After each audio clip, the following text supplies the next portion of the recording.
జై శ్రీరామ్. ఇప్పుడు చూస్తున్నాం మన గాడిమగ గ్రామంలో అత్యంత పవిత్రమైనటి కోరికలు తీర్చే కోదండ రామస్వామిగా కొలువై ఉన్నారు. తరతరాలుగా పెద్దవాళ్ళందరూ కూడా ఆ రామచంద్ర ప్రభు యొక్క అనుగ్రహంతో మంచి సుందరమైనటి రామాలయం కట్టారు.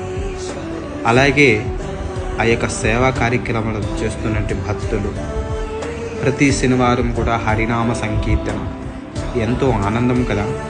సనాతన ధర్మం కాపాడాలంటే ప్రతి ఒక్క రామాలయంలో హరినామ సంకీర్తన జరగాలి.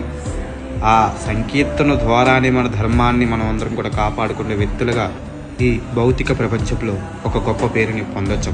ఎలా అంటే అన్నమాచార్యులు, శ్రీరామదాసు గారు, ఆదిశంకరాచార్యులు గురువు గారు, రామానుజాచార్యులు గురువు గారు, ఇలాగా వీళ్ళందరూ కూడా అనేకమైనటి భక్తి సాధన చేస్తూ వారందరూ కూడా భగవంతుని ఎంతో భక్తి శ్రద్ధలతో పూజించారు. కాబట్టే వారు భగవాను స్వరూపులుగా ఈ కలియుగంలో వారు నిరంతరం కూడా వారిని